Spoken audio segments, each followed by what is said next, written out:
6, 7, 8. Holla boys and girls, it's the BGN. Coming from the Marvel world to the DC friends. All the way from Hollywood to the PCN. She defends everyone from sleazy men. Won't apologize for spitting Shonda rhymes. The space that we make is never colonized. We're talking games and movies and actors. Better shake your booties for black girl nerds. Better shake your booties for black girl nerds. Yeah, better shake your booties for black girl nerds. Better shake your booties for black girl nerds. Better shake your booties for black girl nerds. Thanks so much for tuning in to this episode of the Dragons Y'all Recap Show. My name is Jamie, and I have Angelica here with me. And you guys notice Ryanne is absent, and, you know, unfortunately things happen. She's having a really good, fun day with family, so she's here with us in spirit. So Ryanne, yes. We're thinking of you right now. But it's just the two of us to go over episode 4, Dance of Dragons. We got an episode title on this one. If y'all know anything about the struggle that we've been having in finding these episode titles, even day of. It has been a struggle. HBO, help some sisters out. So we're going to go over this recap, or the recap of this past episode. Thanks for live tweeting and live threading with us. But before we get into the recap, and Angelica starts off with that, let's talk about, you know, some of the things that's going on with the House of the Dragon fandom. Angelica, there's been a lot of conversation around the Blackwood guy. Yes, the knight. So the Blackwood knight from episode 3. That's how deep we are.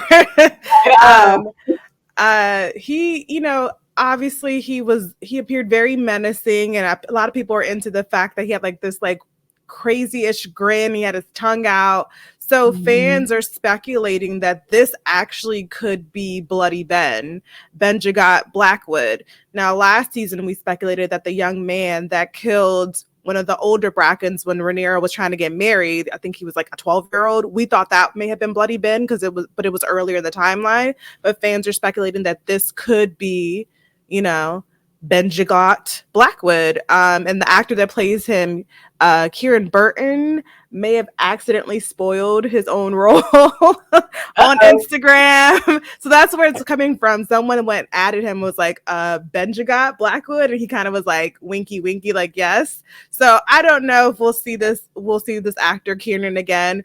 We don't know what happened to him. We only saw the Bracken person, you know, the Bracken knight killed. We don't know what happened to the other Blackwood. Right. So we'll see if he pops up later in the series. But Ben is described as very sweet and gentle outside of war, but when he get up in it, he's a crazy man. So that's why they call him Bloody Ben, and he's something. So it'll be interesting if he does end up officially in the series and not just speculation. Ooh, okay. Can't wait to see that. Now, it's the Blackwood characters, are they connected at all to the upcoming Hedge Knight series that's currently filming? Now, you're gonna get me for this because I've never read A Knight of the Seven Kingdoms, so that is okay. that is on my to-do list of things to do. Yes, do things. But I imagine the Blackwoods, the Darklings, the Brackens, all the lower houses would be in that series. Because from what I remember, from what I know of the series, is that it's Aegon, another Aegon, and Duncan the Tall on their adventures across Westeros. So I imagine they would run into a Blackwood or a Bracken. Okay. All right. Well, look forward to seeing what their journey looks like. The Blackwoods in House of the Dragon throughout the rest of this season. So we'll see what happens with that. Some other cool things, just like within the fandom, I just want to, again, like give Fabian Frankel, you know, throw some love his way, because unfortunately we talked about it in the last episode. He'd been getting some hate on Instagram to the point where he had to shut down his comment section or limit his comments. I don't know if they've opened back up or not, but I just like seeing a lot of the positivity that's happening in the fandom, where people are kind of just showing really cool interviews that show who Fabian is, so that people can associate or separate, I should say, the actor from the character. So, Angelica, you had shared a clip with me. Before you share your clip, I wanted to talk about one of the clips that I saw on Threads, where there's a really cool moment with Fabian and the two actors, which I think it's Luke and Jason Tittleson. Elliot and Luke Tittensor, something like that. I can never pronounce it. I got their names all screwed up.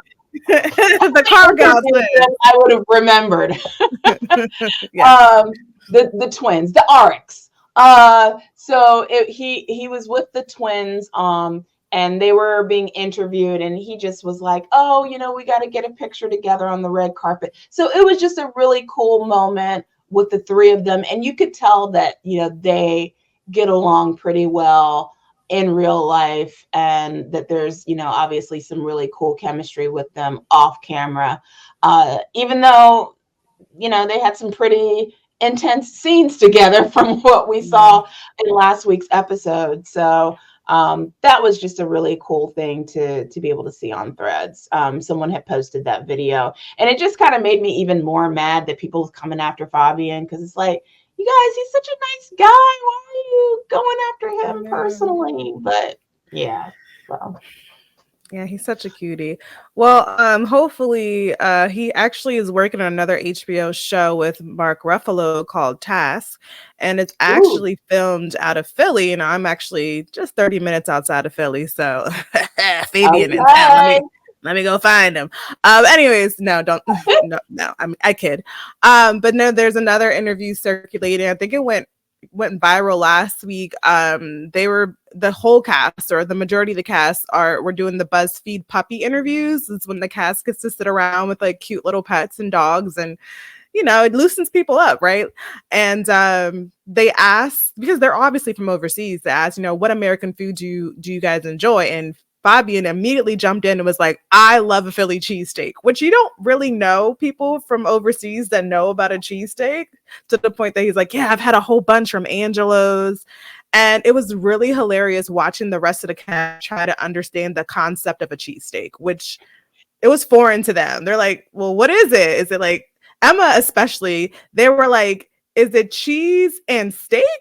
Like, is it just, he was like, I don't know, but it's just seasoned really well, and it's on a baguette. And then, of course, the producer kind of confuses everybody. And they're like, no, it's a hoagie roll. And they're like, well, what's a hoagie roll? And then, who was it? Olivia said it was a hot dog. It was a hot mess. But I just appreciate that Fabian's in Philly eating cheesesteaks as we speak. So, shout out to Fabian. Love to see it. He described everything. Someone had, because I went ahead and posted that on Threads, and someone commented that he described it as everything but an actual sandwich, which I thought was funny. They're so English. He was like, it's like a baguette. I was like, yeah. Oh my God.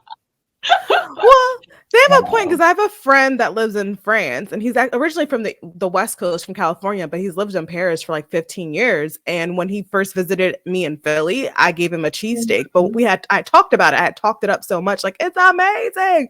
And he could not conceptualize what it was. By the time that he actually visited me, he thought it was like a gyro. And then I handed it to him, and he bit into it. He was like, that is not what I expected from your description. So I guess even me being, born in Philly and living in the area, I also cannot describe a cheesesteak very well. So we can't blame Fabian. So, yeah. No, I want a cheesesteak. Okay. I know. So good. I was going to order one today, and I was like, no, we got to take it easy. It's the summertime. Calm down. Gotta be beach ready. So yeah, that is what's been going on in the world. This episode, Jamie, did you want to touch on, I guess, your initial thoughts? I know it was a long episode. I think it was the longest one we've seen so far. How'd you feel watching this one? Yeah, I mean, this episode, you had put out a tweet that went viral, and it was the tweet about Corliss and Rhaenys and how it's the healthiest relationship in the series. And there was a few people that was commenting on it, and someone said, well, this tweet won't age well. And Yeah. That seems to be the case. I mean, it's, for those of us that know about the story of Dance of Dragons, we do know what some of these characters' fate ends up being, and it is kind of a really sad fate for some of our characters. So yeah, my initial thoughts was like, oh wow, this is a pretty sad episode at the end, but it was filled with action, and it definitely, compared to last week's episode, more faster pace, more action, definitely more emotionally jarring than what we saw last week. Yeah, Sure. definitely agree with you. And I really don't even want to talk about the ending, but we have to. So let's start at the beginning to warm us up here. So we open with, speaking of Philly, dreams and nightmares, right? Meek Mill, shout out to Meek Mill. Damon Damon walks into into the throne room, and sees young Rhaenyra sitting the Iron Throne, and he can't really make out what she's saying. It almost sounds like she's like when you have noise canceling headphones on and you hear people talking around you and they're just like blah blah blah. So he starts to approach her and he's just like, What are you saying? And she's actually speaking in High Valyrian. One of the sentences was, Damon made her, he hated her all because Viserys loved her more than him. And this must have triggered Damon because he just off with her head. He chopped her whole head off like old boy from last season. And the creepiest part of this scene is that Rhaenyra keeps talking. her head is gone and it's bleeding out on the floor, separated from her body, but she's still talking, this time in actual English. And she says, this is what you've always wanted. And then she says, there's been a raven. So we cut to actually Sir Simon Strong waking Damon from a dream. He's told him that a raven's arrived, and it brought the news of Aegon's army, leaving King's Landing. And now we know that they're the smaller houses, House Rosby and House Stokeworths, which are closer to King's Landing, have joined the Green. The Green, citing the death of Prince Jaehaerys as the reason for their change in allegiance. So Sir Simon's like, look, we got to call the loyal houses of the Riverlands, because right now there's not a lot of time to raise an army, because the Greens are on their way to Harrenhal. So, next we see Damon. He's introduced to young Oscar Tully. He's played by Archie Barnes. He's the grandson of Grover Tully, who is the future Lord of River Run. He was mentioned last episode as being somewhat of an invalid. The nervous young man, starts to stutter, which I thought this scene was hilarious when he meets Damon for the first time. He doesn't know like how to sit, how to stand, shake his hand, bow. Old boy don't know what to do. And so they ends up sitting down very awkwardly across from Damon, who I imagine is very intimidating if you're like, I don't know, like 15 years old. And Damon's like, what's up with your grandfather? How's his health? And, Oscar's like, well, he's barely holding on to life. And then Damon's like, okay, well, you need to go ahead and put a pillow over his head, take your place as Lord of River Run, and raise an army. And Oscar's like, that is not our way. I love my grandfather. He raised me. I love him with all my heart. And then Damon's like, okay, well, how about you be your grandfather's mouthpiece? And Oscar once again scoffs. So Damon's like, you know what? I have no use of you, kid. Go ahead and summon them Blackwoods. I heard they're loyal to us. I need men of action. So that's how the scene ends. So Jamie, I'll turn it over to you.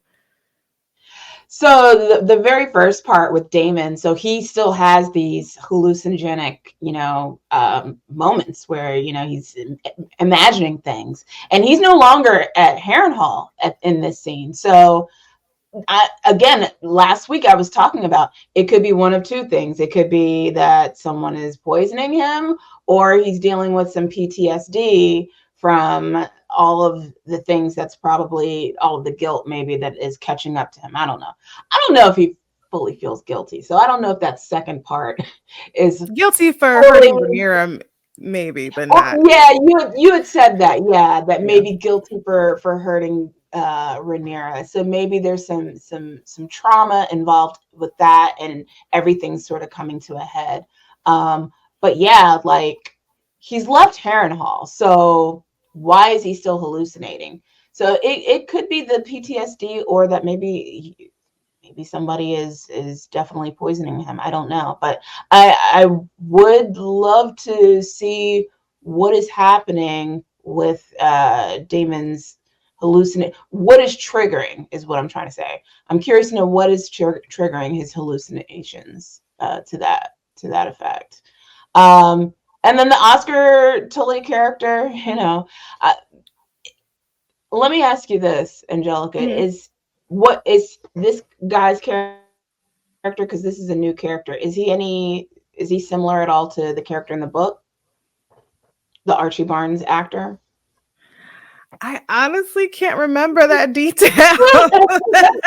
I can't tell you. I'd have to do a quick Google. I don't remember Oscar Tully's character. There's so many characters in this book. he didn't stand out to me. So no, I can't tell you much about that one. Although I would.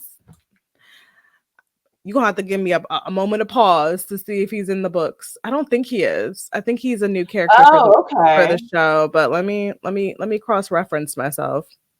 But in the meantime, did you find that interaction as hilarious as I did?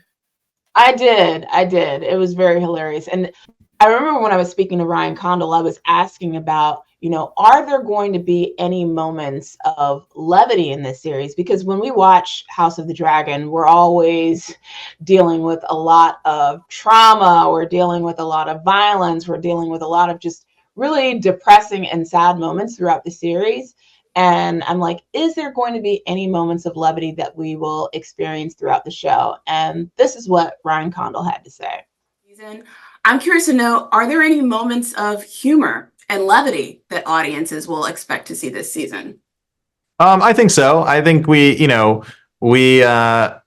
look, I love a good Game of Thrones joke. I mean, you need it to break the tension sometimes. I think Tom Glenn Carney has brought a lot of that, certainly in episode 1, as he tries to fit on the big boots of being the king.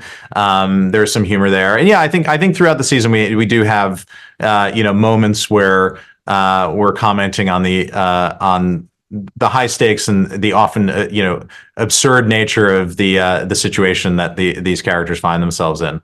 Okay. Well, I will say Oscar actually was in the book. He was a minor character, but he does something like kind of great at the end of the dance. He puts together a band of brothers, so to speak. That's all I'll say on it, because I don't know if this is going to be covered on the show.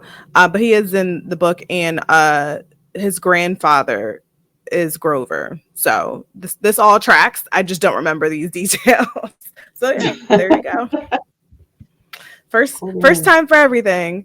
So yeah, I like that interaction between him and Damon. He's clearly out of his depth. And Damon has no problem like leaning in on anybody. He don't care how old you are. So I always enjoy watching Damon mess with people. But let's head over to Driftmark. Rhaenys runs into Alan of Hull. This is the first time they have a scene together, noting he's the soldier that saved her husband. And then she touches his face. So when I first saw this scene before she started speaking, I was like, does she got a thing for chocolate, man? What's going on here? Why is she touching him like this? And she even says to him, I've heard about your bravery, but no one told me how comely you are. Your mother must have been beautiful. And I was like, oh. And then you see Corley standing behind him. So I was like, oh, I see what you guys are doing.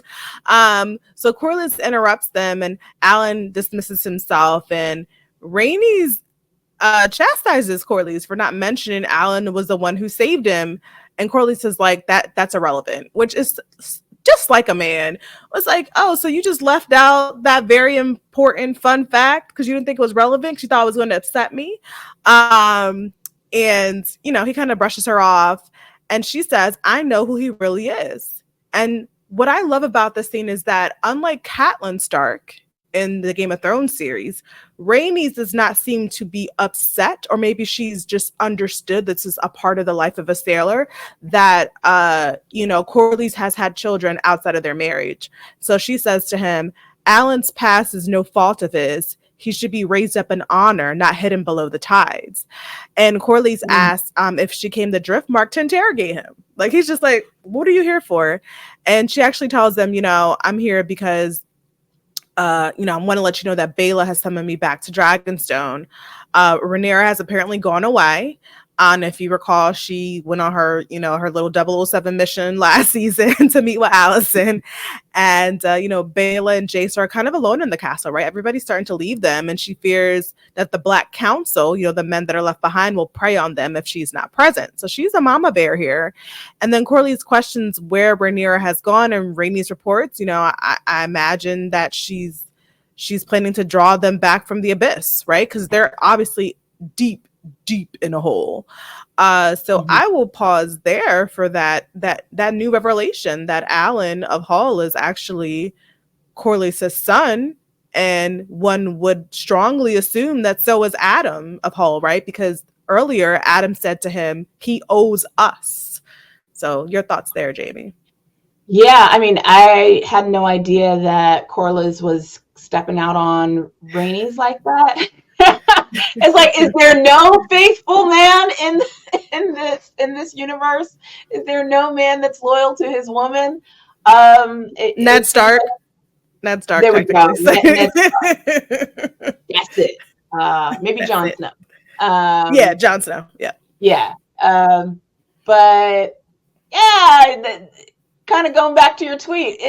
I guess it's healthy in the fact that Rhaenys is made peace with it, and she's fine. She, I guess, knows she's okay with her place in their marriage, in their relationship. And my hope is maybe because she understands where her place is in their relationship and she's made peace with it, that she got her little side piece too.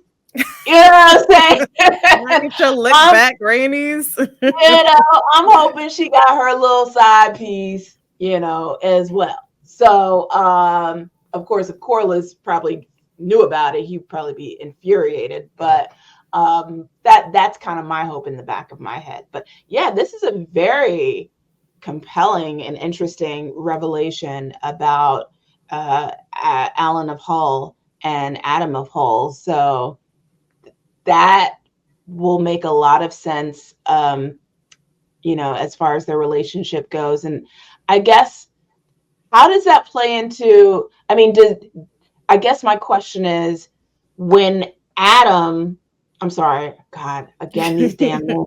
George, right. Alan, when Alan saved Corlys' life from the wreckage, did he know that was his dad at the time? He did know. He knew. Okay. Yeah, Adam and Alan know who their father is, and if since we're on the subject, so in the books, Adam and Alan are actually the recognized bastards of Laenor Velaryon. So Rhaenyra's hubby that ran off into the sunset, but it's widely rumored that Corlys was their father. So they are the first. Well, actually, Ulf was the first confirmed dragon seed, but this is the second set of dragon seed that are confirmed on the show, and we'll touch later, maybe not on this episode, why they're so important, the dragon seed. So yeah, they were aware. And remember last episode, Corlys and Rhaenys were speaking about their heir, Joffrey, and then maybe Rhaena. But it seems like in this scene, Rhaenys is saying, like, you need to honor your son, let him rise up, not bury him below the tide. So it seems like she's planting the seed that, Alan should be in a place of honor. He should be a Lord of Tides. That's just what I'm gathering from what she's saying. And this wasn't a part of the books. This conversation never happened. So we'll see what happens with our boys there. Yeah. And I get the sense that Corlys probably won't even be on board with that, because he's very much a traditionalist. If he doesn't see Bela as being the Lord of Tides, why would he consider a bastard to be the Lord of Tides? So, Yeah, we'll see. You know, But then sometimes you he's a have no man. choice. He's a man. He's Yeah. a man And at the end of the day. yeah. And to defend my tweet, you know, I'm saying in comparison, all right? We're talking about all the other broken relationships on the show. That's why I said the healthiest on the show. I didn't say the world. Obviously they have their issues. Think about it, he's always away. He's been at sea. He was at war for 7 years. He's traveled the known world.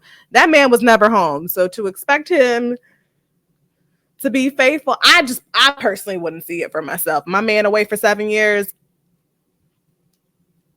I'm gonna have my little boo boo on the I side. don't know. I feel like that kind of is that's so disappointing though, to think that if a man is away for X amount of years, the expectation is that he wouldn't be faithful. Why? Because I think of movies like Castaway, like that. Well, who you gonna be with, Jamie? And Castaway, a coconut? Sorry, there was no one for him. I mean, that's a different dynamic, you know? Yes. Because obviously, Wilson. you know, he didn't have anybody to hook up with. Yeah, he just had Wilson. But I'm just saying, like, I just think of, like, he never lost hope. And I would just hope that, you know, Corliss would think that if he was really in love, if that love was really healthy, he would always want to stay tied to Rhaenys, but obviously he didn't. He's got Adam and Alan as his seeds. Yeah, dragon seeds. And again, literally. Dragon seeds, for those that don't know, are the bastards of House Targaryen, of House Targaryen, and House Velaryon. Yep.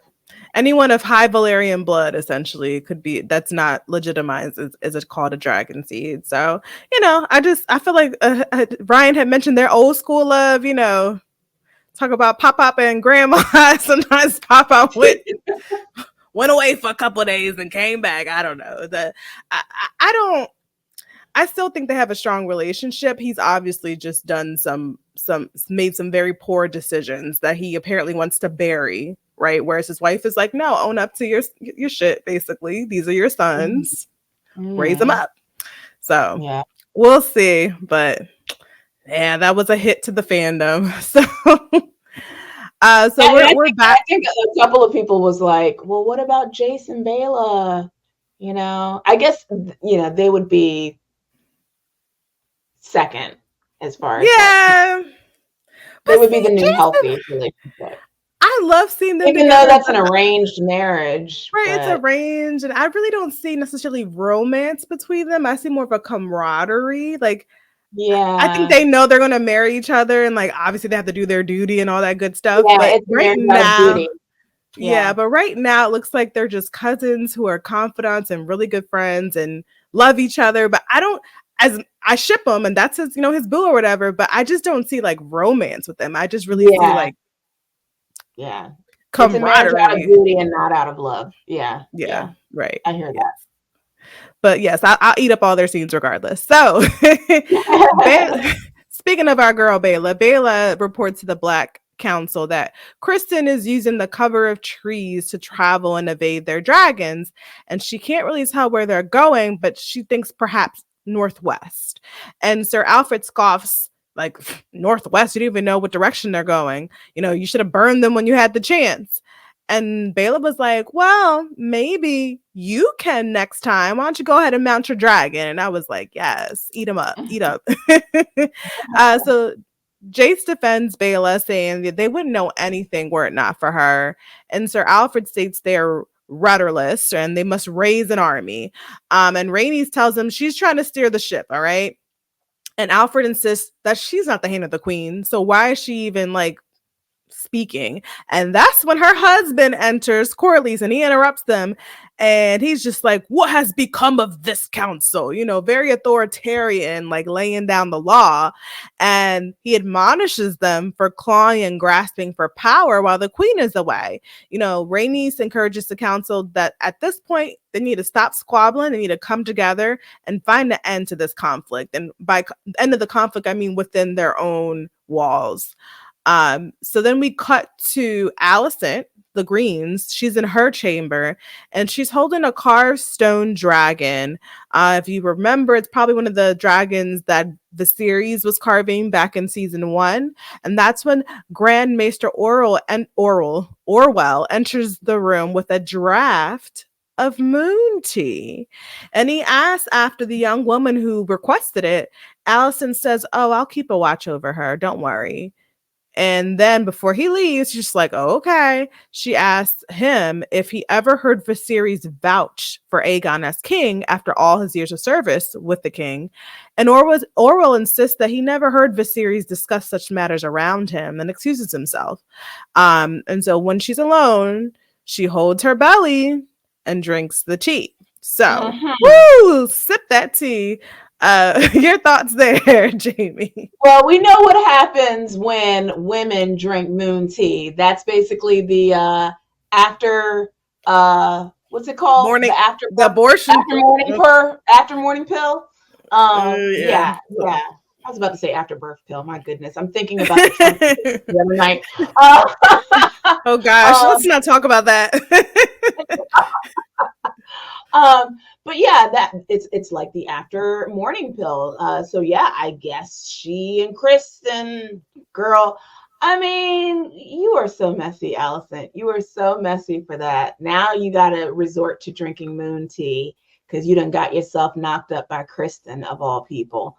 Hooking up, and they've hooked up many a time to the point where she was like, "We've got to stop," and then they hook up again. Never again.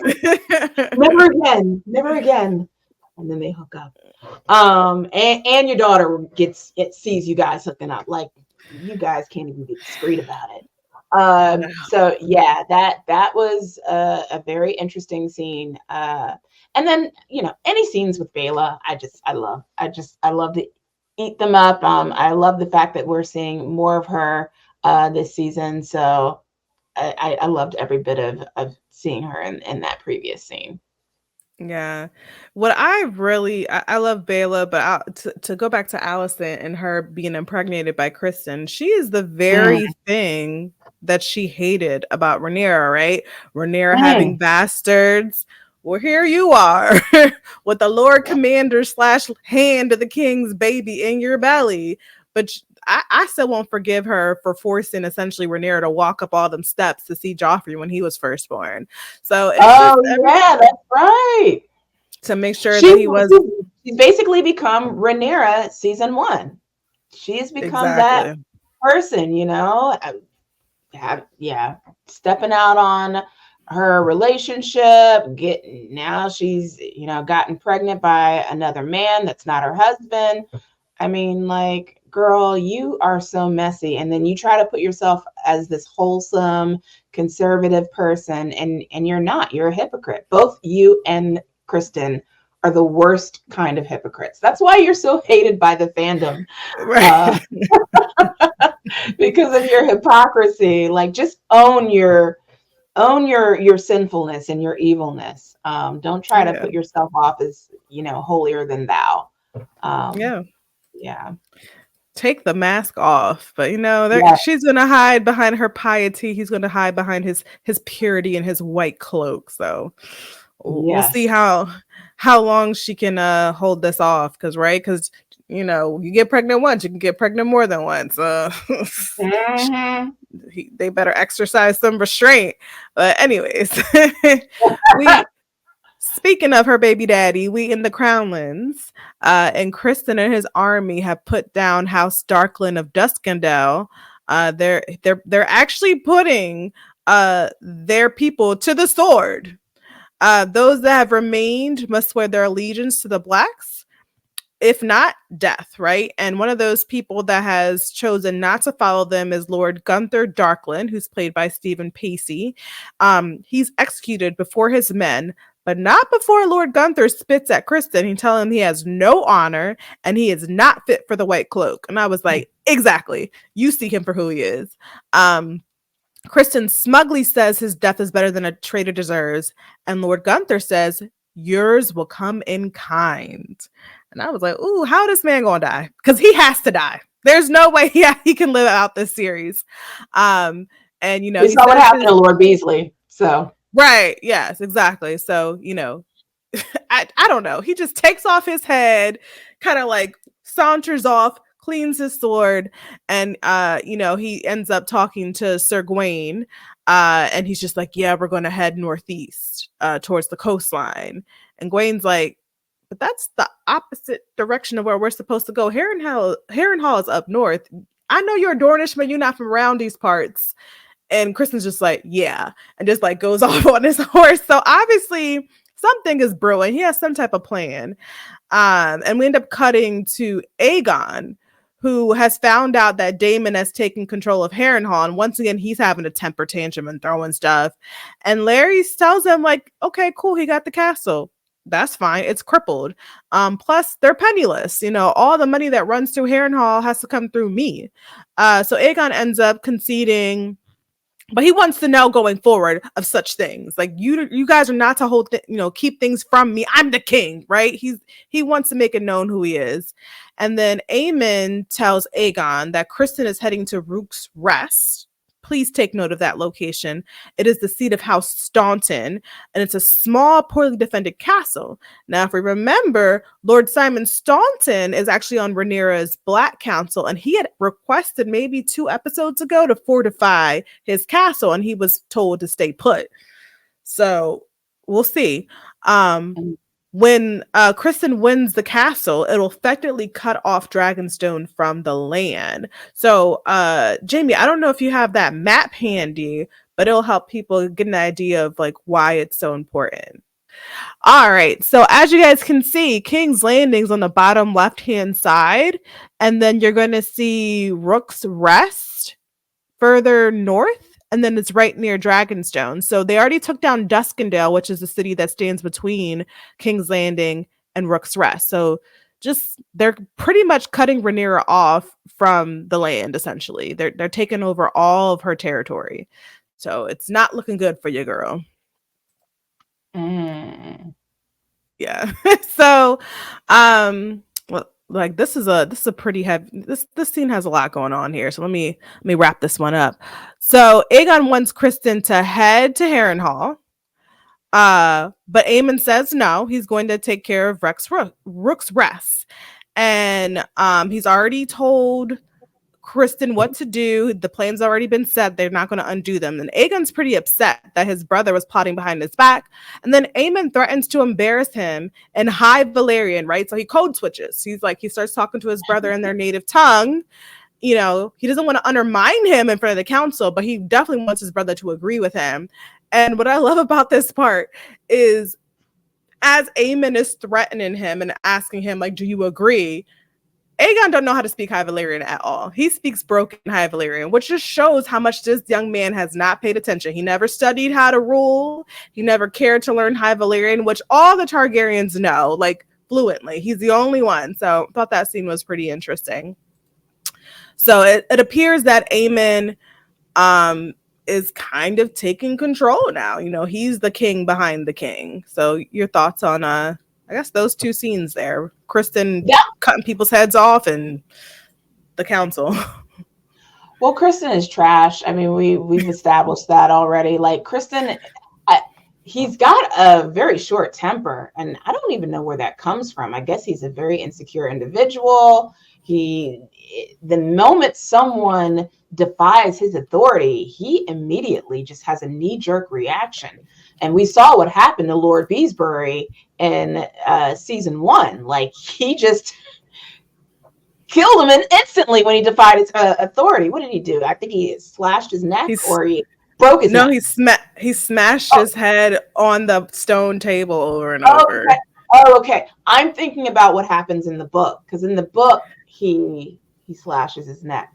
But yeah, he was really just the fact that he resorts to violence in such a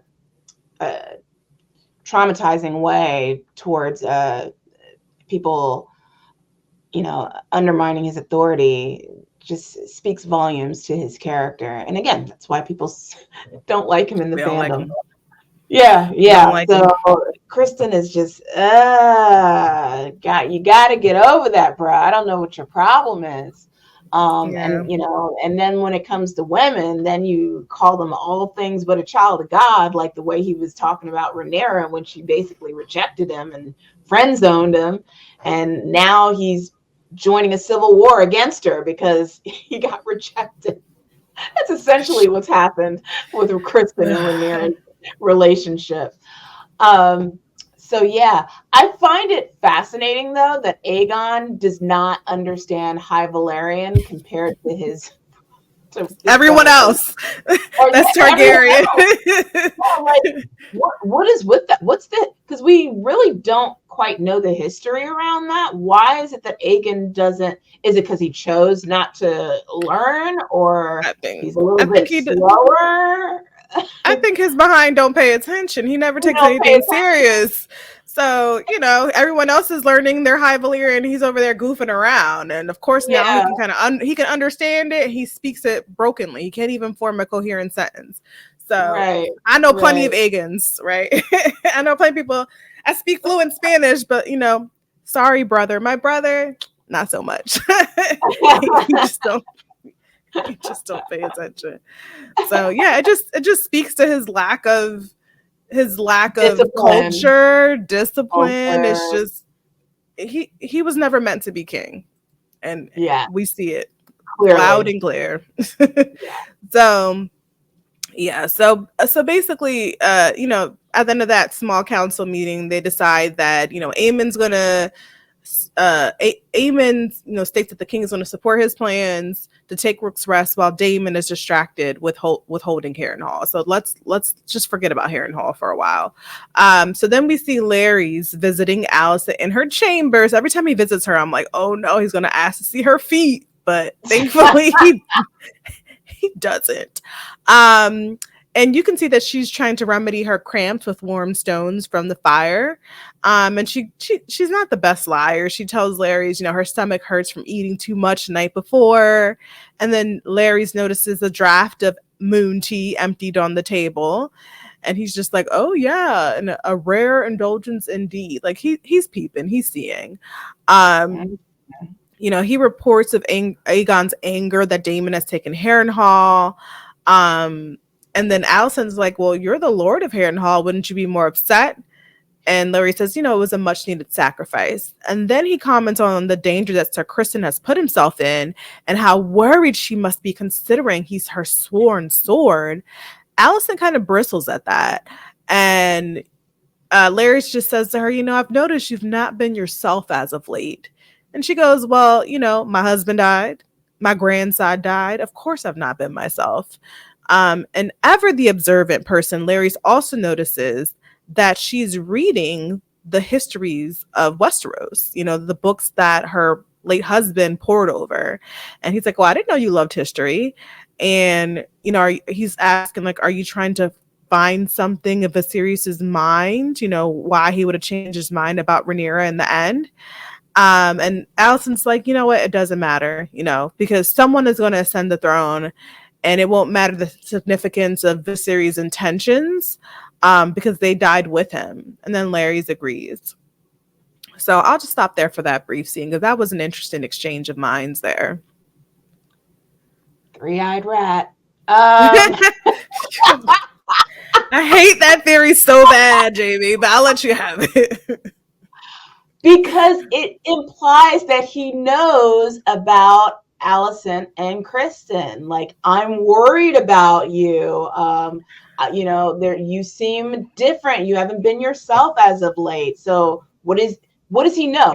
I mean, I feel like he knows even more than that. And I saw that there was someone posted a theory, which I don't even know if I can buy into this theory, but someone was saying, what if Larry's what if she wasn't with Kristen the time she was with him, like when they were in bed? What if it was Larry? No, because Kristen said it multiple times, like, I don't want to do, this is bad and we can't absolve ourselves. Oh, now he's I don't buy into that theory, but he's not a faceless man. Calm down. Yeah. I do get a sense, because he knows about the moon tea, he knows about our pregnancy, but I do get a sense that he knows about Kristen as well. And yes, you could say the spies have informed him because he does have spies all over the Red Keep, but I also am buying into some other theories that he sees other things that spies aren't seeing. So we'll just keep it at that. Okay. Yeah, I'm just saying he's observant. I mean, if Gawain he's could very notice observant. He's too observant. That's the problem. Yeah. He knows way more than a human being should know.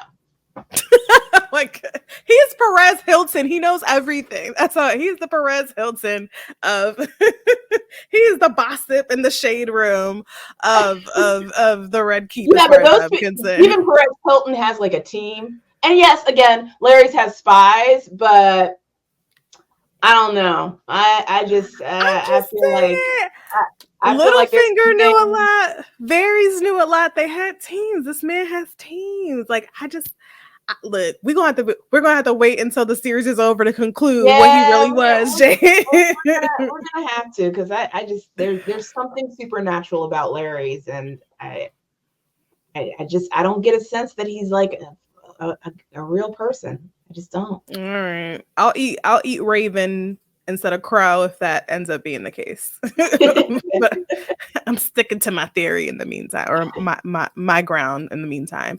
So we're back in Harrenhal. Damon is in his room. He's awakened by the sound of war at his door. He grabs his sword and follows a figure down the halls.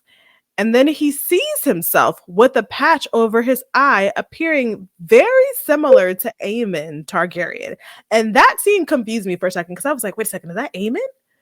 Or is that Damon? And it was Damon dressed as Aemon. It really kind of was a brain teaser for me. So he rushes after, the figure, and he finds himself in a room with Alice Rivers. And she is a bastard of House Strong. And she introduces herself as the quasi-maester of Harrenhal. And she notices that Damon has not gotten any sleep.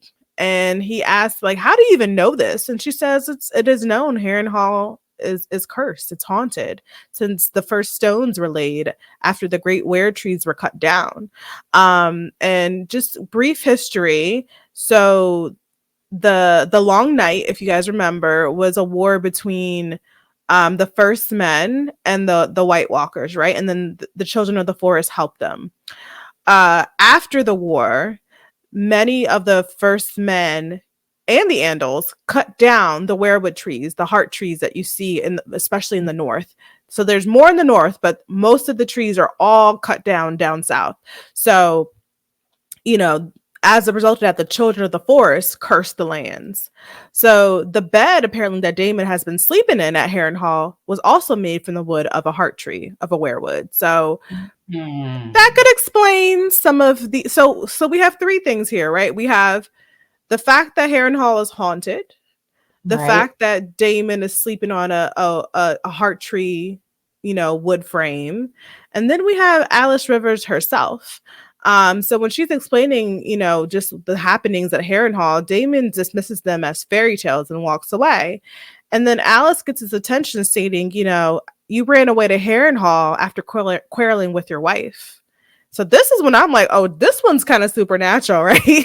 She knows that he's been in the castle all this time. And he hasn't seen a raven, hasn't sent a raven, right? So he's not said anything to his wife. He's just been hiding away. And she wonders if he plans to take his own claim at the throne. Because after all, Rhaenyra is a woman. In fact, she was a child that he once bounced on his knee. And it must please him at this point that her legitimacy is contested while he stands in this great castle ready to draw an army of men to his side. And then after planting these seeds in his head about him potentially taking power back for himself, she gives him a sleeping draught, insisting he needs rest. And if he intends to win the Men of the Riverlands, he needs to, get some sleep. And I don't know why Damon trusts this one, but he takes a deep drink from the draft and then we find him awake in another room the next day. So I'll pause before I get into that scene because his meeting with Allison, or sorry, not Allison, Alice Rivers was pretty interesting. Yeah, so there's so many things that could be happening. Like you said, there's the three things between the weirwood tree and the bed that he's sleeping in that's crafted from the tree. The fact that he's at Harrenhal, which is haunted. Alice being into the picture, and she's sort of supernatural in her own ways, right? Mm-hmm. And then she's serving him this, which buys into my theory about him being poisoned, So I don't know. Is it a mixture of all three? Is there one thing that's happening more than the other? But clearly something is triggering these hallucinations, and I'm wondering which one is it? Who's behind it? Yeah. Who or what? Well, I'll say this much. Not from my book knowledge, just from what I think the show's direction is going. Alice clearly has some otherworldly powers, because remember, she also appeared in his dream a few episodes ago, and she said, "You will die here," right? So she's able to go into his dreams. She gives him this potion. He wakes up in another room. So I feel like she's drawing her power from Harrenhal, right? Mm-hmm. And so like it's all a combo, but I feel like Alice is driving this based off of her interactions with Damon, and the fact that he pops up in a whole different room after he drinks from her draft, and he's still holding it when he's sitting at that table. So, but why do you think? I guess what I'd like to know at this point, why do you think she's even trying to possess him in this way? What's triggering all of this to where she wants to have this hold over him? Well, here's the thing. She's a bastard, right? And she's a woman. So someone in her position can only really get somewhere by making herself useful, right? And attaching herself to Damon Targaryen, who in his own right has a claim to the throne. Why not? So I just think it's just a matter of convenience for her. Alice wants a little bit of power. That's what I think. Gotcha. Okay. But we shall see. So, as I mentioned, he's at a table in Harrenhal, that big round stone table. He's still holding the draft that Alice gave him. And there's a lord sitting at his side. And Damon's like, "Who are you?" And Sir Simon tells them, "This is Sir Willem Blackwood." Now this is a new face, but this is a familiar character. So Sir Willem Blackwood is played currently by Colin McLean, but he was previously played by Alfie Todd. Now, Alfie, I've mentioned him a few times, was the young Blackwood knight from season 1 that wanted to marry Rhaenyra. And Willem says this much. He says, as a young boy, he was a potential suitor for Rhaenyra's hand nearly 20 years ago, and he liked her spirit. He said she is the true blood of the dragon. And he ended up killing someone that was much older than him when he was just like a 12-year-old. And Rhaenyra ended up walking away. She was like, "All right, I've had enough." So apparently in that brief interaction, he was like, "I like this girl." So Damon asks if Sir Willem is prepared to march for the Blacks. But kind of trails off because he sees the ghost of his late wife, Laena Velaryon, played by Nana Blondell, serving the various people at the table, and she ends up approaching him. And, he kind of snaps back to attention, and Sir Willem ends up pledging his fealty to Damon once he brings his dragons and the Queen's justice to the Brackens, right? So Willem's like, "I'll support you, but you guys need to get rid of the Brackens." So I'll stop there because we actually had a cameo and a character come back for the scene. Yeah, it was great to see Nana Blondell come back. Laena was a character who I absolutely loved in season 1. So, poor Damon and these hallucinations and these visions. I mean, I don't even know if we could call them hallucinations at this point, or these, supernatural visions that are being triggered by Alice. But I feel sorry for the dude. Like, he's really kind of going through it with this. But it was good to see her. But I'd like to know what his feelings are when he sees her.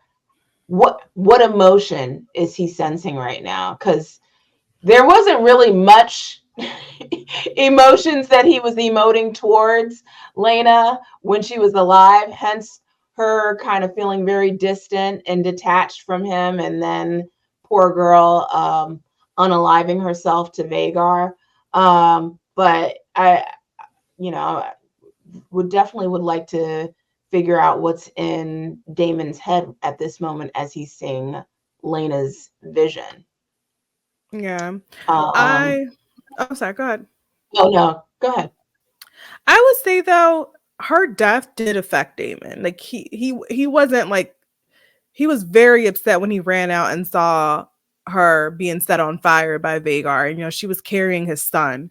So I do think if we're going to talk about guilt, I do think Damon carries a bit of sadness and maybe a bit of guilt over how Lena died.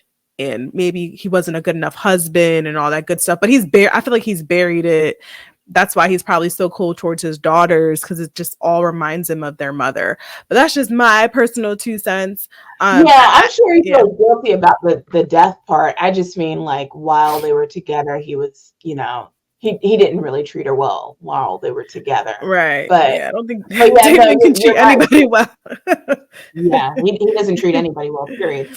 But you're onto something there, because he did feel some guilt, or he did have a reaction when she died to her death, to the point where maybe when he does see that vision, he does feel a sense of guilt and maybe a sense of shame. So and maybe he needs to have those feelings so he can feel like a human again.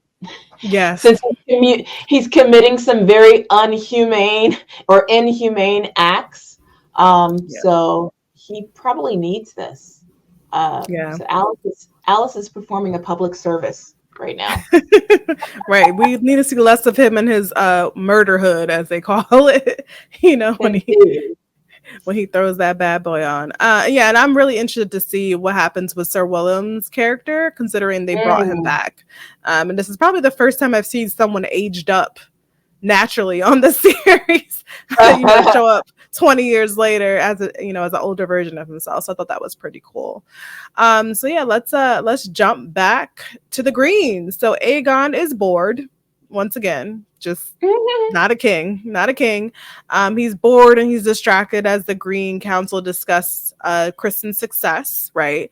They're now calling him the Kingmaker, which reminds me of Game of Thrones is based off the war between the Yorks and the Lancasters, and one of the figureheads in that war was a man, I forget his name, but he was a courtier, and he was the one that kind of like started everything, and he was called the Kingmaker. So I don't know if that's a nod there, but Aegon is kind of like, he's just not into it. Like, he's over it. He's bored. He ends up leaving, going to his chambers, and finds Alicent searching for Viserys' history books. And Alicent's like, "Where's your father's books?" And he's just like, "I got rid of them." And she's like, "You're an idiot. You burnt all that history." And he's like, "No, mother, I didn't burn it. I put it away." And he ends up like grabbing a bottle of wine, and Alicent asks him, "What's going on? What's wrong with you?" And Aegon complains that like nobody listens to me, including my own council. Like, he's just a big old crybaby. And she laughs, stating, the members of the council earn their seats, right? And she had hoped when Aegon ascended to the throne that he would be silent and strive to learn from the more studied minds around him, in the hopes that he would be half the king his father ever was. And then Aegon's like, "Whoa, wait a minute, tread lightly." And Alicent's like, "What are you going to do? Hang me like the rat catchers? Or banish me like the Hand?" She reminds him that, she ruled while Viserys was ill. And then Otto Hightower is one of the most cunning statesmen to ever live. And Aegon should have sought her counsel and Otto's counsel. And I love this scene because Tom does some really interesting things with his acting. He just acts like a little kid. Like he buries his head in his head, and he's just like, "Oh, mom, like stop lecturing me." He's super frustrated, and Alicent laments, like, "Do you even know how much we sacrificed to put you on the throne?" And he's like, "Well, what do you want me to do, Mom?" And she says, "Do what you're supposed to do, which is nothing." And I know that hurt. So I'll stop there for your thoughts on that scene. She kind of pulled like what's the saying from Housewives? She's like, "Who gonna check me, boo?" Boo, yeah. You who gonna check me? Yeah, Aegon is such a spoiled little brat, but that's what happens when you covet children the way Alicent has done with these kids. You puff up their egos, and Aegon is a perfect example of that. Aegon is obviously someone who is definitely not fit to be a king. The fact that he is just removed the history books, like he probably hasn't even read a single page from them. Right. Can he read at this point? Do we know if he read? He obviously doesn't speak, full Valyrian, or, at least good Valyrian. So yeah, can he read? That's a good question. But yeah, this is just a really poor example of someone who is supposed to represent being on the throne, and someone who is supposed to be, a statesman and to be respected, and someone who is supposed to be king. And Alicent, it's really all of your fault, because you did sacrifice a lot, but you sacrificed it for the wrong kid. Yeah. Didn't even really prep him. At least you did all that. Might as well. You should have prepped the boy. Yeah. And if you and your father weren't so power hungry, you probably wouldn't be in this position to begin with. So now Alicent is in a position where her own son is like, look, you watch your tongue, lady, where he's being defiant towards his mother. And he's fired his grandfather. So yeah, the kid has no sense of discipline whatsoever. And what you gonna do? What you gonna do? This would have never happened on Tywin Lannister's watch, though. I know that much. Tywin would have smacked Joffrey, be like, "Boy, sit down somewhere. You ain't firing nobody. I'm staying." So exactly. What can you do? So we're back at Dragonstone. As much as I love this show, I do miss a bit of Game of Thrones, where we would be all over the world. We're just like ping-ponging between two locations. So we're back at Dragonstone. And Rhaenyra has returned with Sir Steffan. And remember, Sir Steffan is actually Sir Steffan Darkling of Duskendale. So his household was just put to the sword. So he is actually informed of the fall of his house and the death of his father, who was executed by Kristen. Jace asked Rhaenyra, like, where she's been, like, hello, like, Mom, where you been? And she says she went to King's Landing to meet Alicent and sue for peace. And everyone's like, you did what? Why? And, Rhaenyra's like, before I could concede to war, I had to know this was the only path forward. Now I know. I must win my claim to the throne or die, right? So what did Cersei say in the first season? When you play the Game of Thrones, you either win or you die. So that is a callback there. And Jace states, we stand at the ready, because this young man has been waiting to go to war. Yes, he's like, Mom, put me in, chomping at the bit. Get me in, coach. Get me in. Tag me in. Poor baby. Rhaenys informs Rhaenyra that Kristen is marching to Rook's Rest, and Jace tells her they have to send a dragon. And he's like, send me, Mom. Send me. And during this whole thing, Mysaria is pulling a Larry. She's watching him, from a corner. And Rhaenyra says, she will go into battle herself. And Jace is like, no, Mom, you cannot go. We can't lose you. If you can't die. And then Jace is like, please just put me in. And she's like, nope, I'm not going to allow it. You don't have any experience. And then Rhaenys, Rhaenys volunteers herself to meet Kristen, Cole, in battle, and Rhaenyra agrees to let her go.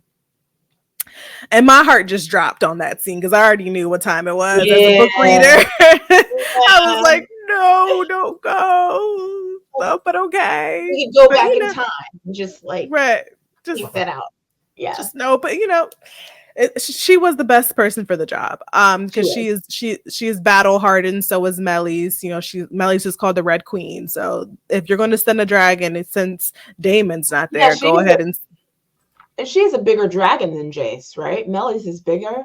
Yes, Meleys is she ain't the biggest, but she's a pretty good sized dragon, and she has been in battle, so she knows what she's doing. So we head over to Rook's Rest. In the woods, Kristen is readying his army for battle. Gawain suggests that they wait until the cover of darkness, as Rhaenyra and her dragons are just across the bay. And Kristen asks if he's scared, and Gawain says, "No, I'm not scared. I'm just not rash." And Kristen's like, "Press on." And then we cut. So while this scene is happening, we are actually intercutting scenes with Rhaenyra in her chamber speaking to Jace. He goes to his mother and he's just like, "Mom, I want to fight. Why won't you let me fight?" And she tells Jace, "You're not just the heir to the throne. Our family's a protector of a huge secret, the Song of Ice and Fire. So she must take the throne, not just for the crown, but for the good of the realm." And so she's passing on this knowledge to her son and why it's so important that they remain protected. Meanwhile, both Rhaenys and Aegon mount their dragons heading for Rook's Rest.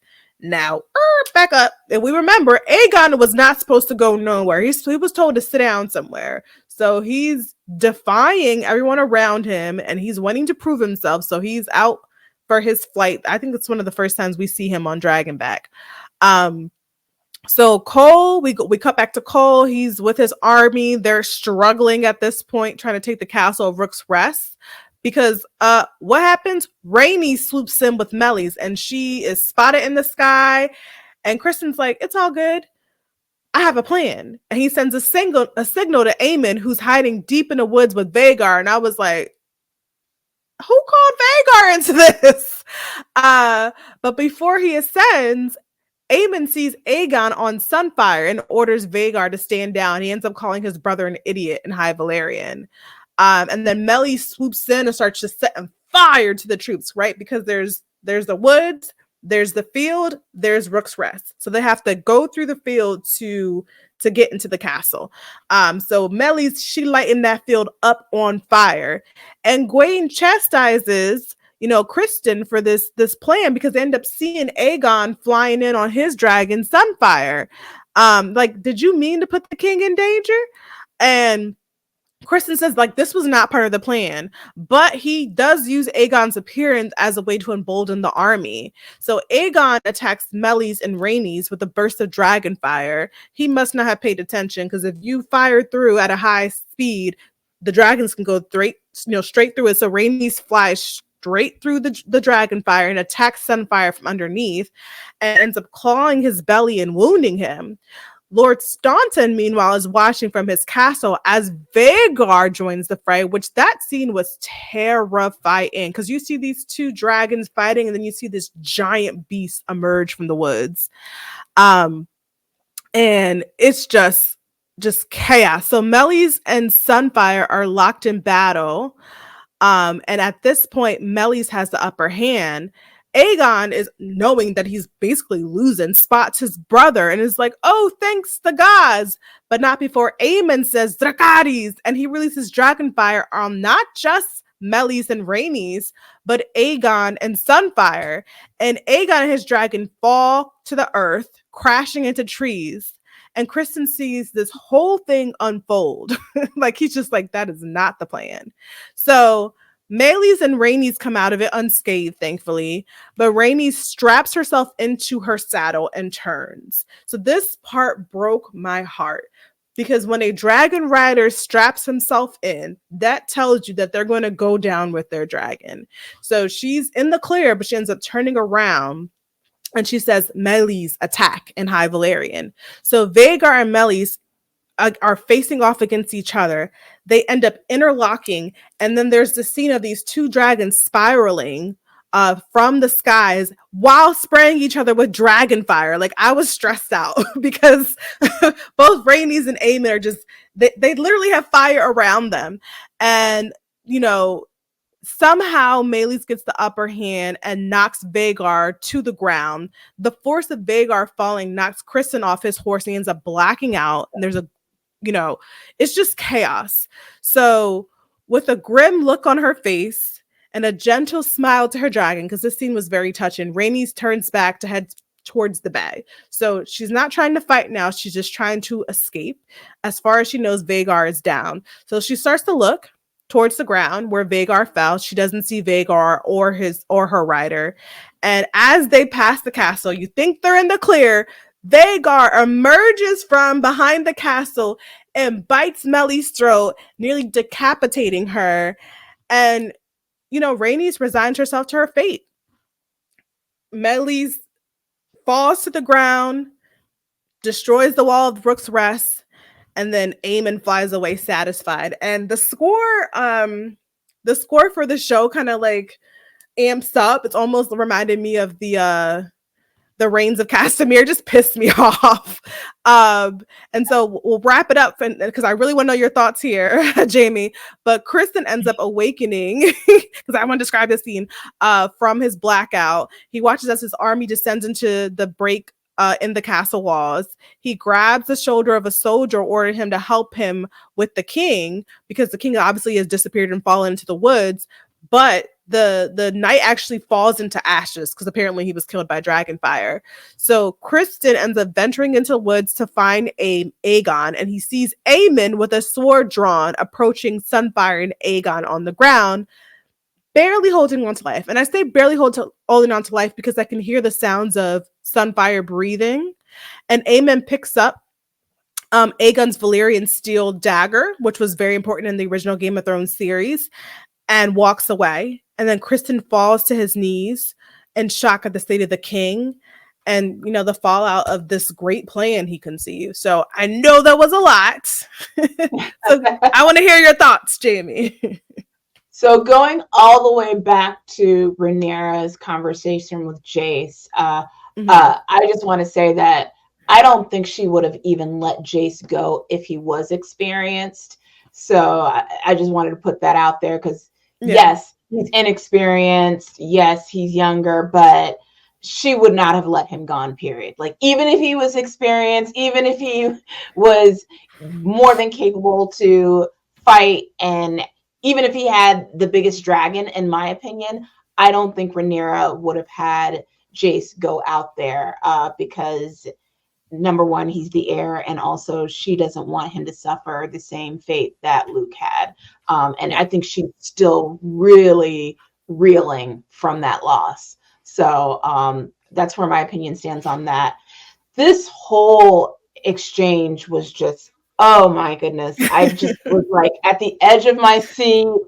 Like, I was just so overwhelmed. And yeah, I had known how this was going to go down, but I really loved the action sequences. I really love seeing the way, you know, how Aegon came in there, how Aemon came in, how I thought at one point everything was going to be okay with Rhaenys, and I thought, ooh, maybe they might do something a little different than in the book. And then, but I didn't know that little detail that you said about how when they strap in to their dragon, that's sort of like a telltale sign that, you know, it might be them committing, you know, that's kind of them sealing their fate. So that's a very interesting detail. I did not catch that, but yeah, it was sad. It makes me wonder that the moment that she volunteered for this, if she knew that she was walking into certain death, if she knew that this was ultimately her fate and she was going to be a sacrificial lamb in this. No, I don't think she did, because no one was expecting Vhagar to show up, right? So she probably thought she's going to light them up and head right back home because it's right across the bay. But I think she knew when Vhagar showed up, she was like, let me do my best. But I'm probably not going to, Yeah. Gosh, man. It hurt. It Aiming hurt so in bad. that baby. I know. It really does. I mean, he stays like, yeah, like murdering and hurting like some of the most innocent, like decent people on this show. Like it hurts. It And hurt. that dragon didn't even belong to you, bruh. I know, right? You stole her. Oh, Vagar. Yeah. So Mm. yeah, this was a really sad episode overall because we lost Rainey's and love Eve Beth. We love her so much. She's such a great, fantastic actress. She's done such a phenomenal job as this character on the show. So I'm just personally going to miss seeing her performance. It's just like, you know, you kind of feel like the loss of a character. It's like, you know, I don't know. I'm not saying like we're losing them, but you get attached to them. You get attached to these actors. Yeah. It's the same thing like with Patty Considine. Like, oh, what, you know, I got so attached to him as Viserys, and once he's gone, it's like it's a missing part of the show, you know, like even in season 2, like I miss Viserys, I miss Patty, like he was such a great performer. So I'll definitely miss seeing Eve Best.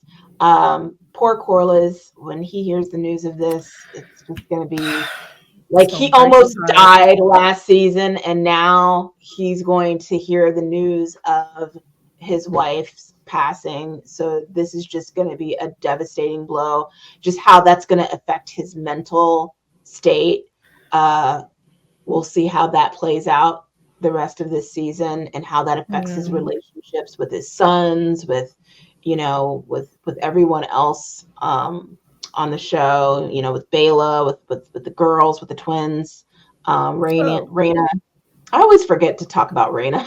We love you, Raina, though. But yeah, you're in Pentos right now, chilling. You're safe in Pentos. That's good. So yeah, I really am just really sad and devastated for that. And, you know, as far as Aegon is concerned, you know, I'm sorry, boo to that guy. Let's just say this: he gonna be looking different. He gonna learn today. He gonna learn today. You know, for those of us that know how this story go, he gonna be looking a little different from now on. That's all we got to say. What's that sign? F around and find out. Yeah, F around and find out. The more you find out, you should have stayed home. You should have stayed home. You know, so yeah, because it goes back to him having no discipline, no kind of sense of home training, and then you're gonna suffer the consequences of your actions. And we're going to see in the next episode what that looks like and future episodes to come. Ooh, yeah. It's still going to hurt to my heart a little bit. It almost hit me as hard as like Hodar's death and like the Red Wedding, like that little, like that pain. They set you up for it because she could have escaped not once, but twice. Like the first turn where she was like, okay, let's go back, Melis. Let's attack. And I was like, no, you're in the clear. Go home, woman. And she didn't do it. Then she strapped herself in. And I was like, oh, here she go. Yeah. So, but I knew when she started heading back and that castle was in the way, I was like, Vagar going to pop up. I just was like holding on. And so it was tough.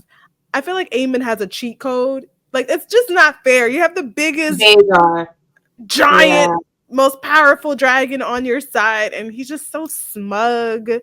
So that broke my heart that Rhaenys is dead now.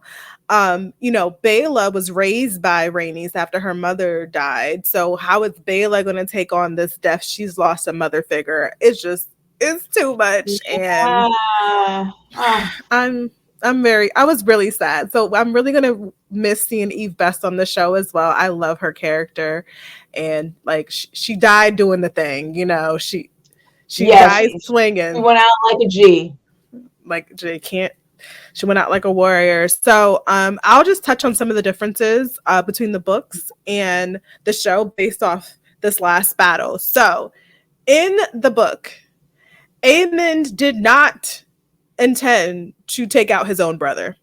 Actually, the battle actually started with all three dragons intertwined. So they were all like spiraling into the sky, and that's how Aegon got and Sunfire got hurt. So this setup of Aemon appearing to want to take out his brother for the sake of taking power, right? In the book, it was convenient. He had to step up and do what had to be done. But on the show, they make it much more clear that this was Aemon's plan all along. He's been slowly taking power from his brother, making plans behind his back, and he saw an opportunity. Like, he wasn't expecting his brother to show up at the battle, but since he's here, let me go ahead and take him out. And no one can speak ill of me. I was clearly aiming for Melly's. Like, there's reasonable doubt there, right? And even in that scene at the end where his sword is drawn, I think Aemon had intended to take his brother out. Like, he was still alive and well. Well, not well, but he was alive still. He was going to stab him one good time. They don't have autopsies back then.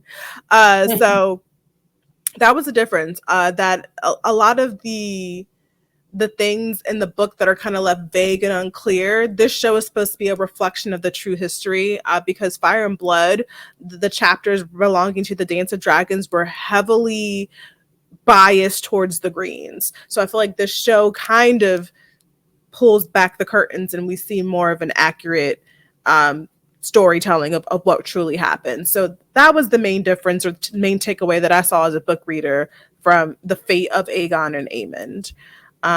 So I mean, we're seeing little clues and, sort of breadcrumbs to show us the antagonism that's been building between Aemon and Aegon. Because even in the previous episode with the brothel scene where he's making fun of Aemon, and I'm sure that was really embarrassing for him, with I forgot her name already, the Sylvie.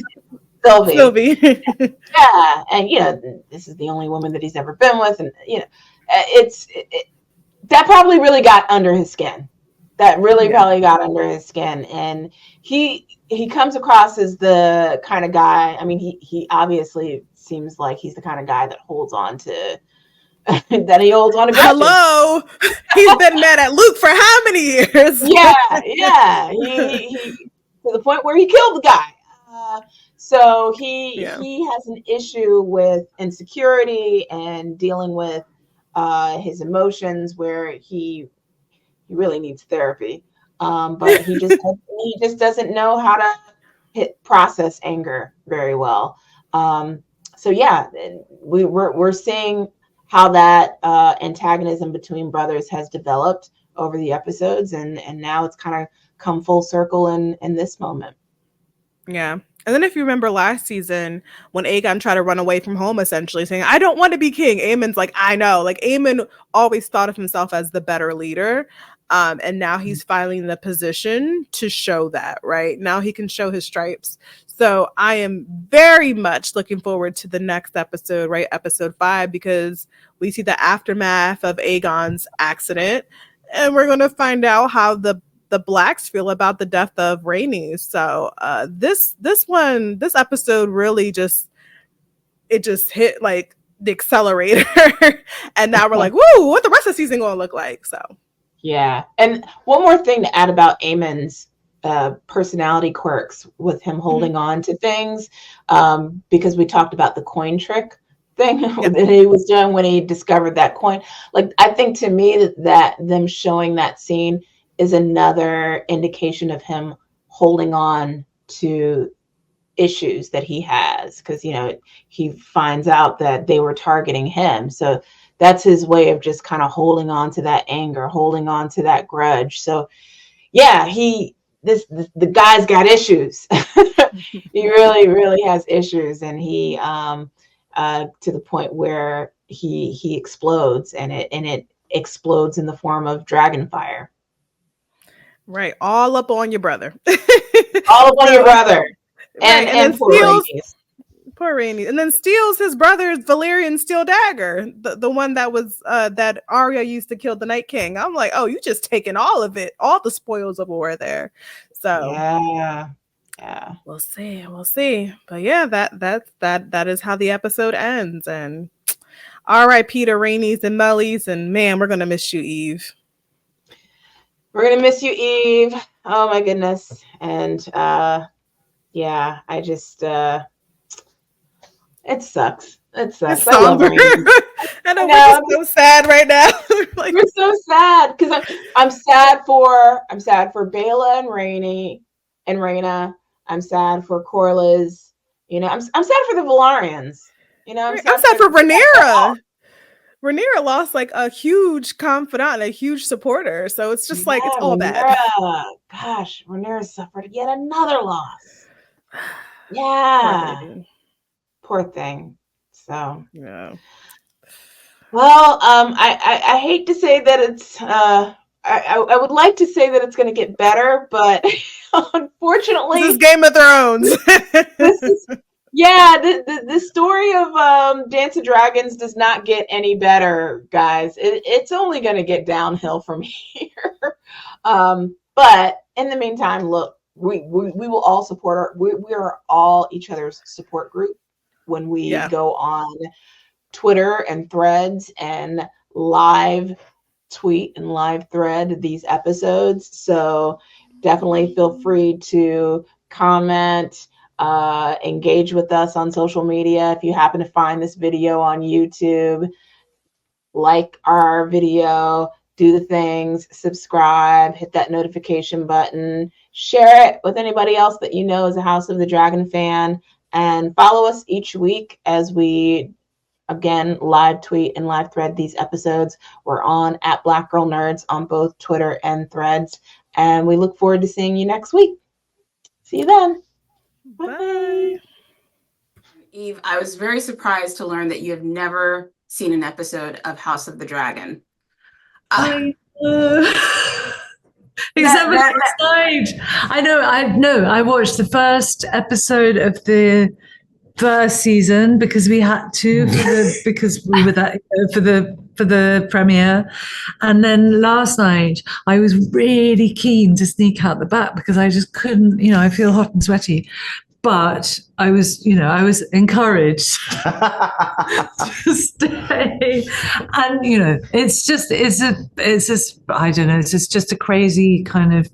It's not even a superstition. It's just I feel physically sick, and it's just what it does to me, I think, and I'm just really sure I'm not alone in this. It just takes you out of the world, when it takes you out of yourself and you start looking at things from an objective perspective. That's, to me, that's kind of fatal because you start objectifying.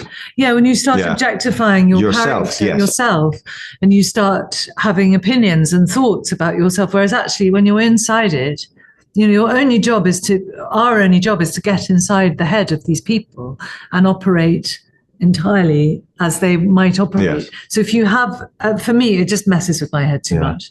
And I just, I start looking at, I don't like this, and I want to correct that. I can't, there's too many that's and too much that, not enough that. Yeah. I'm looking forward to seeing it one day. I'm wondering, do you ever plan to watch it, or will you at least watch Game of Thrones? One day, I think I'll probably have a binge. Yeah. And I think it'll be great. You will. That's the only way to watch it, in my opinion. That binge. Yeah. Cool. The Black Girl Nerds podcast is produced by Jamie Broadnax. The opening theme song to our show is written and performed by Samus. Various instrumentals are performed by Samus, Sky Blue, and Shubzilla. You can find various episodes of the Black Girl Nerds podcast on iTunes, Stitcher, SoundCloud, Audio Boom, Google Play Music, and Spotify.